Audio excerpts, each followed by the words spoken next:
Hey, what's going on everyone, this is iReviews back with another video, and we're talking again about iOS 14 Beta 5, which has been released a day ago. Now I had this since yesterday and I'm really impressed by this update of iOS 14 Beta 5. Now this is big in every way. Starting from the update, it is 1.8 gigs on the iPhone 11 Pro. It should be a bit smaller on all the devices, but it is the biggest update to iOS 14 Beta since the release of the initial Beta 1 of iOS 14. Now on Beta 4, I had a very bad experience, a lot of crashes, a lot of bugs, but this beta seems to have fixed all of those problems.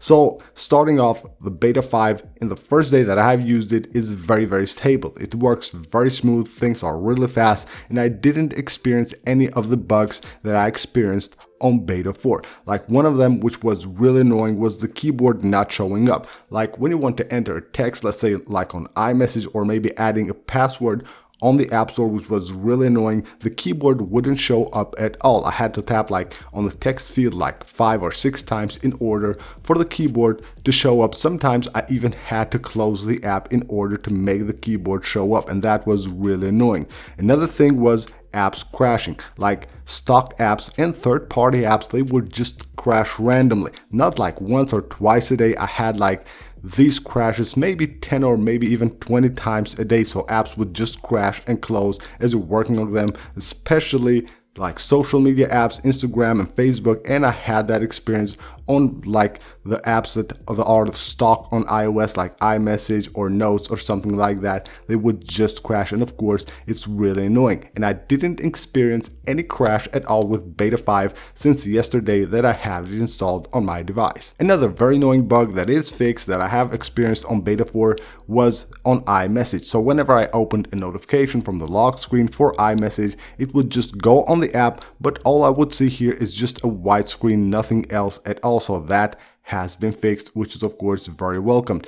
And on the control center, you know, at the top right there with iOS 14, you will see a notification for any app that is using your camera or your microphone. Well, on Beta 4, sometimes it would maybe when using like Siri or something like that, it would just say unknown here. Now it has been fixed and it will show the proper name of the app that has used the mic or the camera of your iPhone. I also did a Geekbench test on Beta 4 and it seems very good. So you can see the performance here, you can see the score that it got. If we go here on Geekbench and take a look at the average results, you can see we have an improvement right there on Beta 5, which is really good on the single core score as well as on the multi-core score, which is also much improved than the single core score, which of course is very positive for a beta to be like to score this much, of course, to be ahead of these results that are the average on the iPhone 11 Pro. Most of them are of course on iOS 13, but this will perform even better than all the devices that have like the average right here on Geekbench. A cool new feature on the Photos app can be found on the album. So if you go to one of the albums, you will see here, of course, the pictures. You can see the first picture right there will be the picture that you will see here on the preview.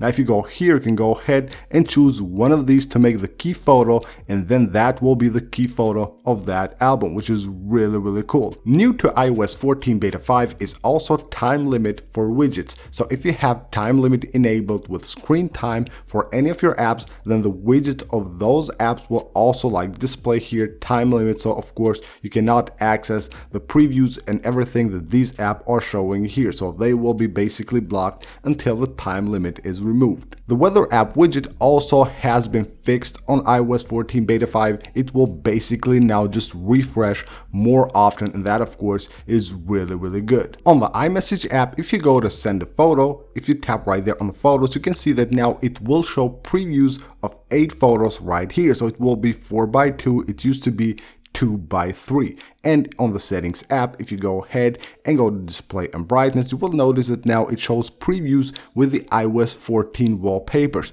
Now this used to show here still the iOS 13 wallpapers. Going to the battery settings, you will see that now it will show you the percentage right here. Last charged, it used to be right here on the corner. And if you take a look at the battery level right here, you can notice there it will show a charging indicator, which shows you basically when your device was charging, and that of course is really good. And on exposure notifications, you can now go ahead and enable them even though you might not have any app installed on your device. There is a change on the music app as well. On the background here, you can see now it has like a lighter look. It doesn't have that much color, and they are not just moving around all the time in the background. It has a much subtle look. Also on the App Store, this is very welcomed. Now on Beta 4, whenever I basically tap to install an app, it will always require me to enter my passcode. But now with iOS 14 Beta 5, when I want to go ahead and just install a free app, it doesn't require me to enter the passcode at all. There are new symbols within the Shortcuts app, so when you want to create a shortcut, you can add a glyph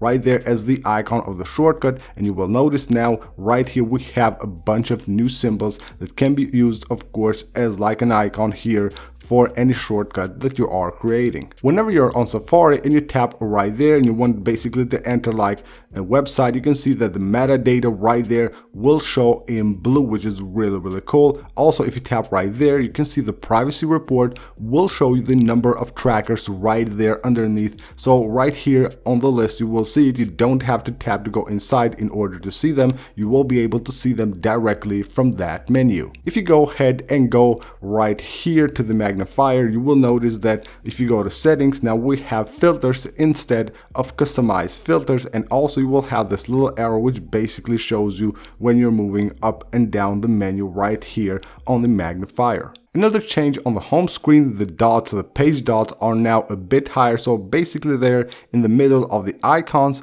and the dock, which looks much better and much cleaner in my opinion. They used to be all the way down here, so now they're in the middle and they look much better. Also on Beta 5, devs will find settings for app clips within the dev settings on the settings app that has been added to iOS 14 Beta 5. As far as battery life goes, of course, it is very early to say something whether it's better or not. It looks to me like it's probably the same as iOS 14 Beta 4, maybe a bit better, but we have to wait and see for that. I have to use this device with this version of iOS 14 Beta a few more days in order to basically have a better and much accurate opinion whether the battery life is better or not. And last but not least, whether you should update or not to iOS 14 Beta 5. In my opinion, you should update. This is a really good update. I had a very good experience for the few hours that I have used this update. I didn't experience any problems or any crashes or something like that. Now, of course, this will be different for different devices and different users, of course, but in my experience, this has been a very good update, a very smooth experience using iOS 14 Beta 5. Of course, compared to Beta 4, this is much better. So if your device is on iOS 14 Beta 4, I suggest that you go ahead and immediately update your device to Beta 5. It will be much better, and of course you will have a way better experience using your device on Beta 5. So that's pretty much it for this video, guys. This is iOS 14 Beta 5, in my opinion, the best beta update to iOS 14 since the initial release of iOS 14 Beta 1. I hope you guys enjoyed the video. Hopefully it helped you learn a few things about iOS 14 Beta 5, and of course whether you should update or not to this new software that has recently been released. Thank you guys for watching. Don't forget to subscribe for more videos. Also, don't forget to leave a like on this one if you enjoyed it, and I will see you guys on the next one.